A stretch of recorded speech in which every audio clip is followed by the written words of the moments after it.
కొన్ని దినాల నుంచి ఫైనాన్షియల్ బ్రేక్ త్రూ కొరకు మనం అనేక సందేశాలు వింటున్నాం. ఇలాగా ఫైనాన్షియల్గా మనం బ్రేక్ త్రూ అవ్వాలి. వాటిలో అనేక విషయాలు దేవుని యొక్క ఆత్మ ద్వారా మాట్లాడటం మీరు చూస్తున్నారు. దాంట్లో కృతజ్ఞతార్పణ, ప్రథమ ఫలం, దశమ భాగం, అలాగే స్వేచ్ఛార్పణ, అలాగా అనేక విషయాలు, కొన్ని నూతన విషయాల్ని ఉదయకాల సమయంలో కూడా వింటున్నాం. విత్తనాన్ని ఎలా వేయాలా, ఎక్కడ వేయాలా, ఆ విత్తనానికి ఎలా నీరు పోయాలా, అక్కడ ఏ చోట అది మొలకెత్తుతుంది, అది ఫలిస్తుంది. ఈ విధంగా అనేకమైన లోతైన విషయాలు ప్రభు తన ఆత్మ ద్వారా తెలియజేయటం మనం చూస్తున్నాం. అంటే మన పేదరికంలోంచి మనం బయటపడాలి, అలాగే వ్యాధిలోంచి, భయములోంచి, బలహీనతలోంచి, ఆత్మీయతలో కూడా మనం ఎదగాల. కాబట్టి ప్రభు అనేక విషయాలు మనకు నేర్పుతూ ఉన్నాడు దేవుని యొక్క ఆత్మ ద్వారా. వాటిని నేర్చుకుంటున్నప్పుడు, వాటిని అనుసరిస్తున్నప్పుడు, వాటి ప్రకారంగా జీవిస్తున్నప్పుడు మన స్పిరిచువల్ లైఫ్ కూడా బాగుంటుంది. ఫిజికల్గా అంటే ఈ లోకపరంగా, లోకములో భూమి మీద ఉన్నప్పుడు మనకు కావలసిన ప్రతి విషయంలో కూడా ఈ పేదరికాన్ని, ఈ దరిద్రతను, అనగా మన జీవితంలో ఎదుర్కొనే ఆర్థిక సమస్యలోంచి మనం ఎలాగా బయటపడాలో దేవుని యొక్క వాక్యం మనకు నేర్పుతుంది. దాని ప్రకారంగా మనం చేసుకున్నప్పుడు మనం దీవించబడతాం. దాంట్లో మరొక సత్యాన్ని మీకు ముందుంచాలని కోరుకుంటున్నాం. దేవుని యొక్క వాక్యం అంటుంది కదా, సామెతల గ్రంథం 19వ అధ్యాయం 6వ వచనం చదవండి. సామెతల గ్రంథం 19వ అధ్యాయం 6వ వచనం.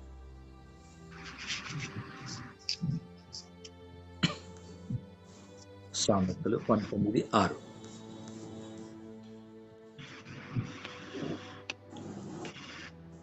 అనేకులు గొప్పవారి కటాక్షము వెదుకుతురు, తాతకు అందరూ స్నేహితులే. థ్యాంక్ యూ తల్లి. మరి ఇక్కడ చూస్తే దేవుని యొక్క వాక్యములు కనుక గమనిస్తే, అనేకులు గొప్పవారి కటాక్షం వెదుకుదురు, దాతకు అందరూ స్నేహితులే. నిజమే కదా.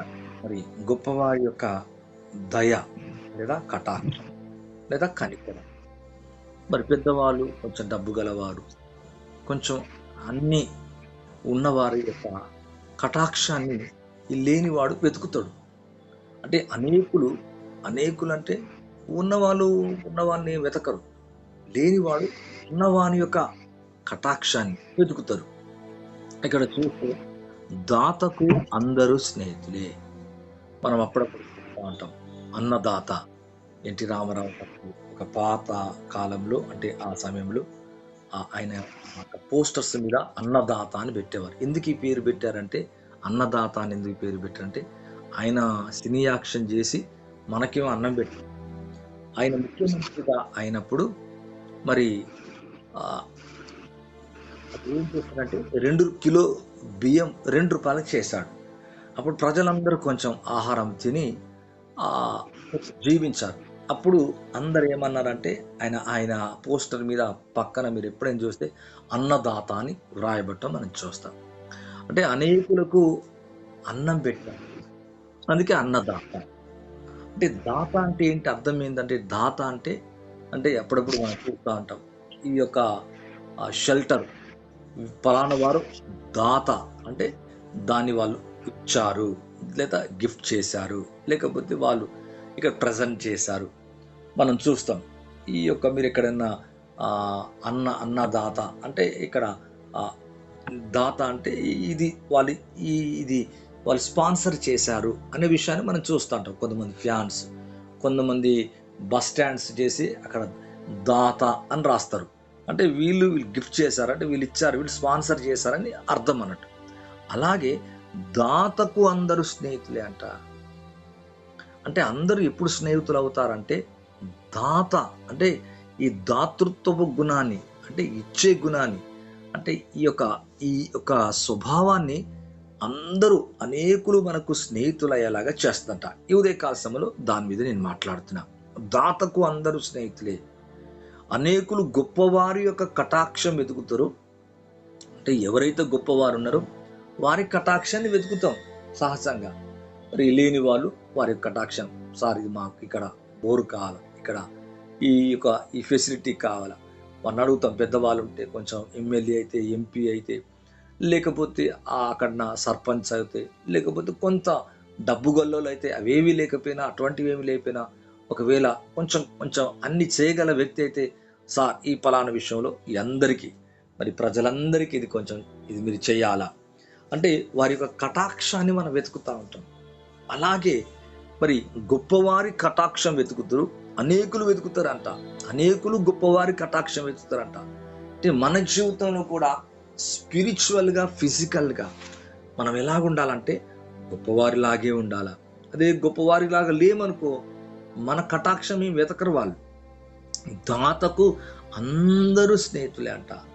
అంటే దాత అంటే ఇచ్చే గుణాన్ని, అంటే వెదజల్లే గుణాన్ని, లేకపోతే స్పాన్సర్ లేదా గిఫ్ట్, లేకపోతే మనము ఒక మంచి కార్యక్రమాన్ని చేసేటప్పుడు వారిని ఏమంటామంటే దాతలు అంటాం. అంటే దాత చాలా మంది ఏంటంటే బతుకున్నప్పుడు చేరు, వాళ్ళు చనిపోయాక వాళ్ళ పేరు మీద ఒక కార్యక్రమం చేస్తారు, అంటే వీళ్ళు దాతలు అంటారు. అలా చాలా మంది చేస్తారు. కానీ మనం బ్రతుకున్నప్పుడే మనం ఏం చేయాలంటే దాతకు అందరూ స్నేహితులే. అంటే ఎలాగుండాలంటే మనకందరూ స్నేహితులుగా ఉండాలంటే అంటే దాతృత్వము కలిగి దాతలుగా ఉండాలా. చూద్దాం. సరే, దాతకు అందరూ స్నేహితులే అంట. మరి ఈరోజు మన జీవితంలో ఈ ఫైనాన్షియల్ బ్రేక్ త్రూ గురించి మనం వింటున్నాం. అంటే ఫైనాన్షియల్గా మనము బ్రేక్ త్రూ అవ్వాలా. చూద్దాం. దీని కింద ఒక చిన్న కింద వచనం ఉంటుంది. ఇది 19వ అధ్యాయం 7వ వచనం చూద్దాం.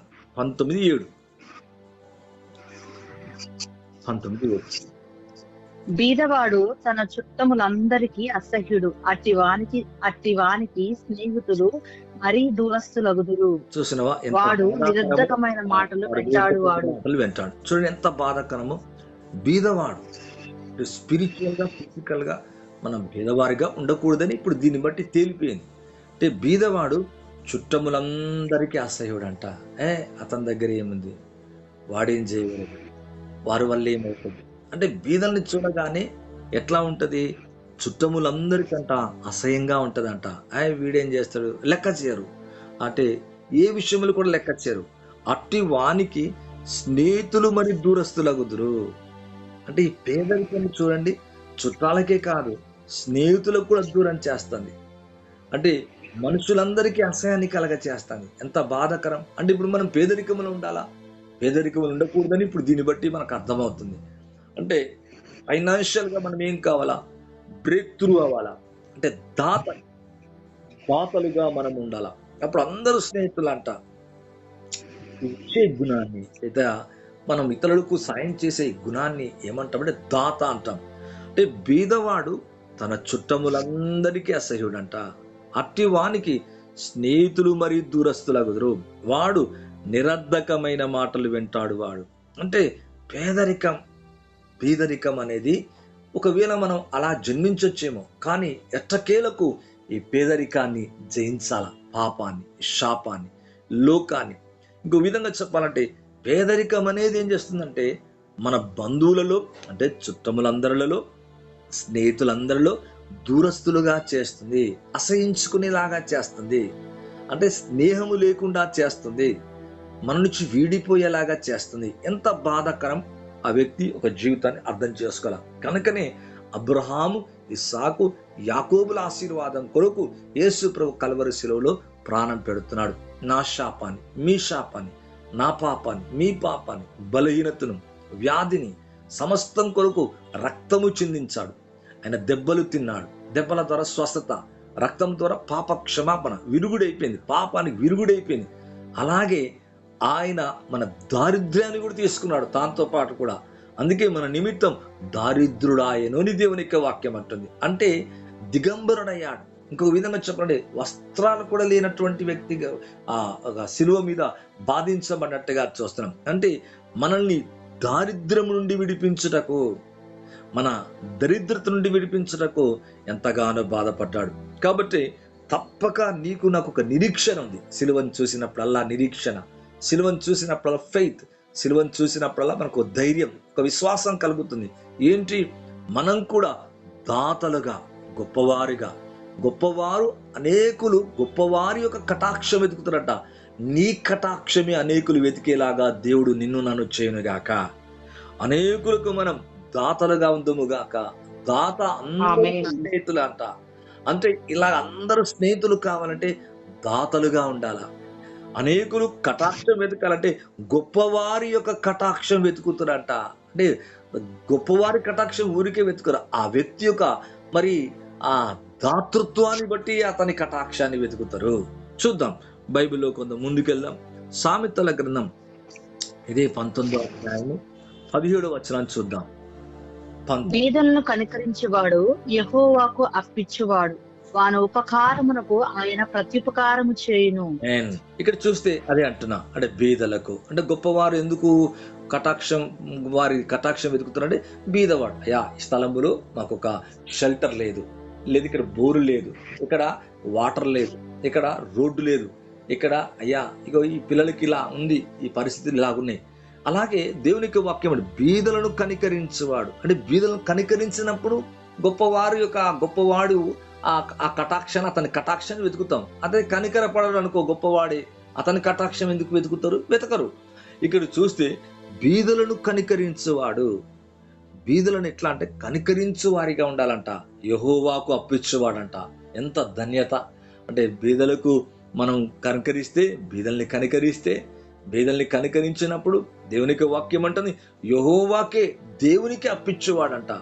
వాని ఉపకారమునకు ఆయన ప్రత్యుపకారము చేయను. ఈరోజు మనం అలా పేదల్ని కనికరించినప్పుడు దానికి ప్రత్యుపకారము చేస్తారంట. మనందరి జీవితంలో దేవుడు ప్రత్యుపకారము చేయనుగాక. అంటే పేదలను కనికరించే గుణము కావాలా? అంటే అంత ఈజీగా రాదది. మరి అలా చేస్తూ వెళ్తున్నప్పుడు, పేదల్ని కనికరిస్తున్నప్పుడు ఎవరికి ఇస్తున్నామంట అప్పు? యెహోవాకు అప్పు ఇచ్చేవాడంట.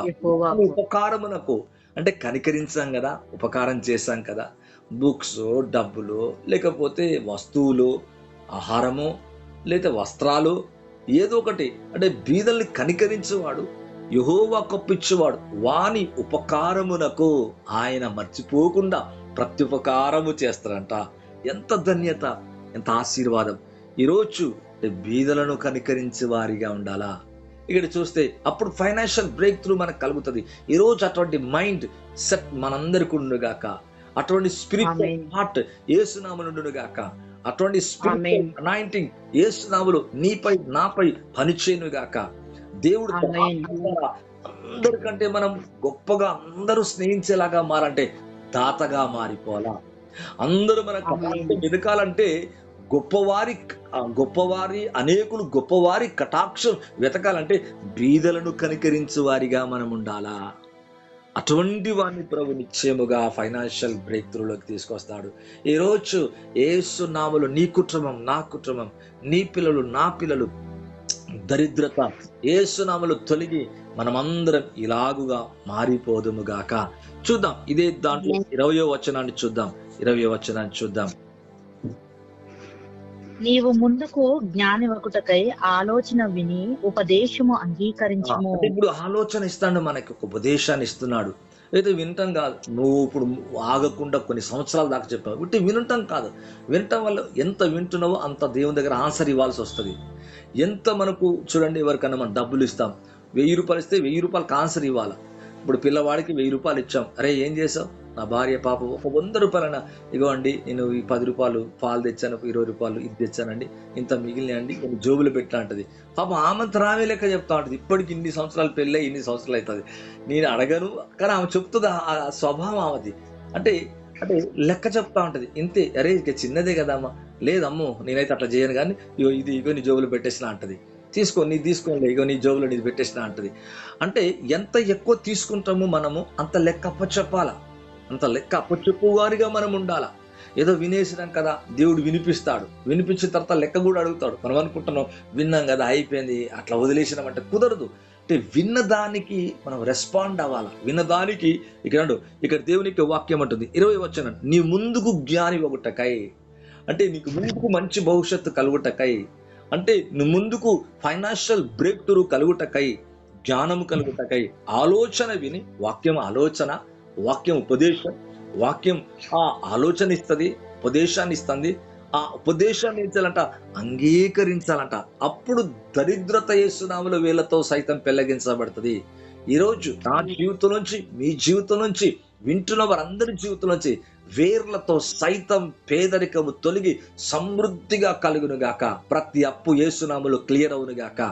ప్రతి అప్పు యేసునామములో క్లియర్ అవును గాక. అప్పు లేని జీవితం, అప్పుకు భయపడని జీవితం యేసునామములో మన ముందు తరాలకు ఉండును గాక.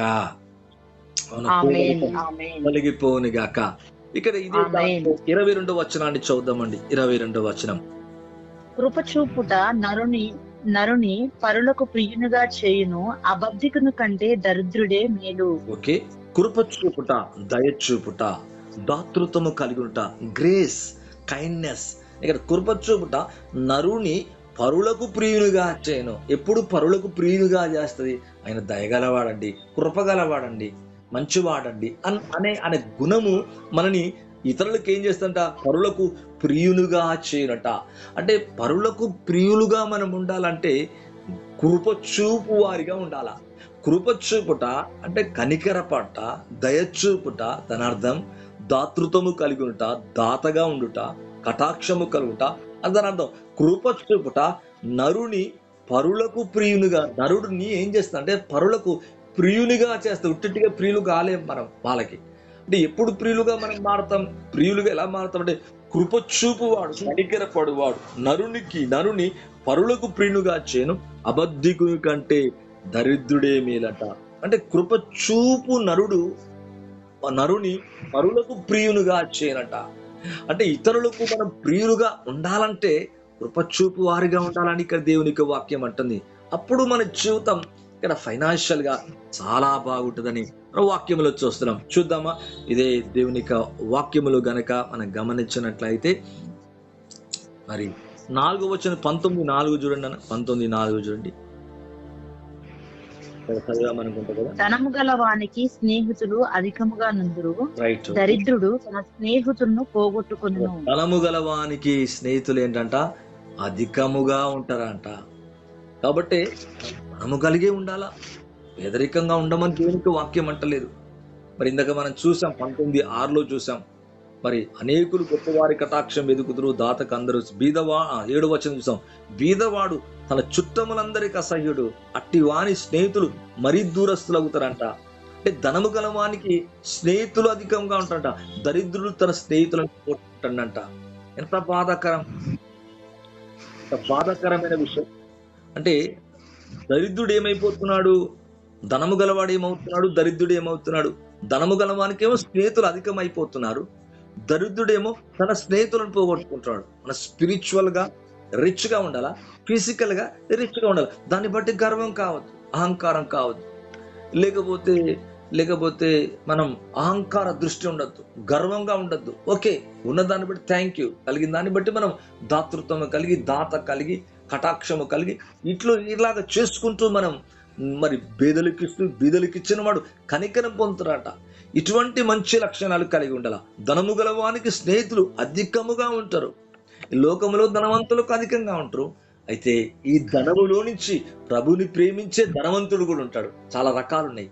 అంటే ధనవంతుడుగా ఉండి దేవునికై ధనవంతులుగా ఉండాలా, దేవుని విషయాలకై ధనవంతులుగా ఉండాలా, ఈ ధనములో దేవునికై పనిచేసే వారిగా ఉండాలా. దాని అర్థం ధనము గలవానికి స్నేహితులు అధికముగా ఉందరు, దరిద్రుడు తన స్నేహితులను పోగొట్టుకునని దేవుని వాక్యం అంటుంది. ఇదే 26వ అధ్యాయము ఇదే సామెతలు 20వ అధ్యాయము, సామెతలు 26వ వచనం, 26వ వచనం చూద్దాం. ఇక్కడ చూద్దాం. జ్ఞానము గల రాజు భక్తిహీనులను చెదరగొట్టును, వారి మీద చక్రము. సామెతల గ్రంథం 20వ అధ్యాయము 6వ వచనం. దయచూపు వారిని కలుసుకొనుట అనేకులకు తటస్థించును, నమ్ముకొనదగిన వాడు ఎవరికి కనబడడు. దయచూపు వాడిని కలుసుకుంటా అనేకులకు తటస్థించను. దయచూపే వాని దగ్గరికి అనేకులు వెళ్తారండి. దాని అర్థం దయ చూపిస్తాడు ఆయన, దయ చూపిస్తాడండి. మనం వెళ్దాం, మన సమస్య పరిష్కరిస్తాడు ఆయన, మనకు కొంత సాయం చేస్తాడు, కొంత ఈ టైంలో మనకు హెల్ప్ఫుల్గా ఉంటాడు. అది దాని అర్థం. అంటే దయచూపు వాని కలుసుకుంటా అనేకులకు తటస్థించనంట. అంటే దయగలవాడు కనుక అక్కడికి వెళ్తున్నారు. దయే లేదు, కనికరమే లేదు, దాతృత్వమే లేదు, కటాక్షమే లేదు, అసలు ఆ స్వభావమే లేదు. ఎవరు వెళ్తారు? అంటే అనేకులు కలుసుకోరు, తటస్థించదు అది. అంటే దయచూపు వాన్ని, దేవునికి వాక్యం దయచూపు వాన్ని కలుసుకుంటా అనేకులకు తటస్థించనంట. అంటే దయచూపు వారిగా ఉండాలని ఇక్కడ మనం అర్థం చేసుకోవాలి. ఈరోజు దాతకు అందరూ స్నేహితులే. ఫైనాన్షియల్ గా నీవు నేను బ్రేక్ త్రూ చూడాలంటే, మరలా అంటున్నా, బ్రేక్ త్రూ అవ్వాలంటే, బ్రేక్ త్రూ అవుతాం. బ్రేక్ త్రూ అవడానికే ఆ సిలువలో ప్రాణం పెట్టాడు, మరణించాడు, చనిపోయాడు, తిరిగి లేచాడు. అందుకే సిలువను జ్ఞాపకం చేసుకోవాలి. డైలీలో ఎంత జ్ఞాపకం చేసుకుంటే మన అహంకారము, క్రోధము, ద్వేషము, కోపము, అసూయ, గర్వం మొత్తం కూడా తగ్గిపోతుంది అన్నట్టు. సిలువను చూడలేడు ఆ వ్యక్తి, సిలువను చూడకపోతే ఆ వ్యక్తి అహంకారిగా మారిపోతాడు, గర్విష్ఠిగా మారిపోతాడు. అంటే ప్రతి దినం, అందుకే రొట్టె విరిచేటప్పుడు ప్రభు అంటాడు కదా, ఈ రొట్టె విరిచేటప్పుడు ప్రతిసారి ఇది చేసినప్పుడల్లా నన్ను జ్ఞాపకం చేసుకో. అంటే ప్రతిరోజు కూడా అపోస్తలులు రొట్టె విరిచారు. ఏదో వారానికి నెలకోసారి కాదు, ఎవ్రీడే సిలువని జ్ఞాపకం చేసుకోవాలి. నువ్వు అలా తరచినప్పుడు, తలపోసినప్పుడు నువ్వేమవుతావో తెలుసా? నిజంగా నువ్వు దీనుడు అయిపోతావు, తగ్గించుకుంటావు. ఎందుకంటే సిలువలో అంత బాధపడ్డాడు ఆయన, అది నీకు అర్థమవుతుంది. అంటే రొట్టె విడిచినప్పుడల్లా ఆయన గుణ లక్షణాలు నీలో పనిచేస్తాయి. దయచూపు వారిని కలుసుకుంటా అనేకులకు తటస్థించినట్ట. ఈరోజు దయచూపు యేసు వలె మనం మారిపోవాలా అని అనేకులకు దయచూపాడు. కుష్ఠరోగులు, కుంటివారికి, కుట్టివారికి, మూగవారికి, ఆహారం లేని వారికి, ప్రతి వారికి దయచూపాడు, కనికరపడ్డాడు. కంపాషన్, దేవునికి కనికరముతో కాపరు లేని గొర్రెల వలె ఉన్న వారిపై కనికరపడినట్లుగా దేవునికి వాక్యములో చూస్తున్నాం. అనేకులు, అందుకే ప్రభు దగ్గరికి అనేకులు వచ్చారట. జనాలు, జన సమూహాలంట, పట్టణాలంట, గ్రామాలంట, రోగులంట, వ్యాధి గలవారు మంచాల మీద ఎత్తుకొని ప్రభు దగ్గరికి పరిగెత్తుకొని తీసుకొస్తున్నారు. కారణం ఏంటి? దయచూపుతున్నాడు. వారిని విసుక్కుంటలేడు, వాళ్ళని ద్వేషిస్తలేడు. ఇదిగో నీ పాపం అంటలేడు, నీ బలహీనత అంటలేడు, వాళ్ళ చెడు చూపిస్తలేడు. వారిపై కటాక్షము, దయ చూపుతున్నాడు. ఆహారం లేని వారికి ఆహారం ఇచ్చాడు, వస్త్రాలు అక్కడ గుడ్డి వారికి చూపునిచ్చాడు, చెవిటి వారికి చెవులిచ్చాడు, మూగవారికి మాట్లాడేలాగా చేశాడు, కుంటి వారు నడిచేలాగా చేశాడు. దయ చూపుతున్నాడు. దయ చూపు వారిని కలుసుకుంటా అనేకులకు తటస్థించునంట. ఈరోజు దయచూపు వారిగా మనం ఉండాలా. అది మన పిల్లల్ని, మన కుటుంబాన్ని ఎంతగానో ఆశీర్వదిస్తుంది. ఈరోజు నీ కుటుంబాన్ని నిన్ను దేవుడు దీవించి ఆశీర్వదించును గాక. ఈ వినికిల్లో ఉన్న మీ అందరి జీవితాల్లో దేవుడు బలమైన కార్యాలు చేయను గాక. దయచూపే కుటుంబం ఉండాలా, కుటుంబంగా ఉండాలా, దయచూపు వారిగా ఉండాలా. ఎంత బ్లెస్సింగ్ అండి. అవును, అనేకులు కలుసుకుంటా తటస్థించనంట. నమ్ముకొనదగిన వాడు ఎవరికి కనబడును? ఈ రోజులు నమ్ముకున్న వారు కనబడతలేరు కదా. నమ్ముకొనదగిన వాడు ఎవరికి కనబడును? చాలా తక్కువ. అందుకే దాని కింద వచనం, యథార్థవంతుడగు నీతిమంతుని పిల్లలు వాని తదనంతరము ధన్యులగుదరంట. అంటే యథార్థత కలిగి నీతిమంతులుగా ఉంటే మన పిల్లల తరం ఇలా ఉంటే ధన్యం అంట. అంటే పేదరికం ఉండదు, జబ్బు ఉండదు, ఆకస్మికమైన మరణం ఉండదు, వ్యాధి ఉండదు, భయం ఉండదు. వారి జీవితం ఎలా ఉంటుంది? వాని తదనంతరం, అంటే యథార్థవంతుని తదనంతరం, నీతిమంతుని పిల్లల తదనంతరం. అంటే నీతిమంతుడు ఒక్కడుంటే వాని తదనంతరం అంటే పిల్లలు అని అర్థం. యథార్థవంతుడు ఉంటే వాని తదనంతరం. యోబు తదనంతరం. లేకపోతే యోబు నీతిమంతుడు, యోబు యథార్థవంతుడు. అలాగే మరి నోవాహు తన తదనంతరం, అంటే అలా జీవించిన వారి తదనంతరం చూడండి. వారి పిల్లలు వారి తదనంతరం అంటే ఆ తరువాత ఆఫ్టర్ జనరేషన్, అంటే తదుపరి వారి తర్వాత ఆ తరం ఎలాగుందంటే, వాళ్ళ పిల్లల తరం ఎలాగుందంటే ధన్యులగుదురని దేవుని యొక్క వాక్యం అంటుంది. ఈరోజు మనందరి జీవితంలో మన పిల్లల తరం అలా బ్లెస్ అవ్వాలా. యథార్థవంతుడగు నీతిమంతుని పిల్లలు, యథార్థవంతుడగు నీతిమంతుడంట, యథార్థంతో కూడిన నీతిమంతుడంట. పుట్టి నీతిమంతుడే కదా, యథార్థంతో కూడిన నీతిమంతుని పిల్లలు వాని తరం తదనంతరము ధన్యులగుదురు. What a blessing. సామెతల గ్రంథం 21వ అధ్యాయం 6వ వచనం. సామెతల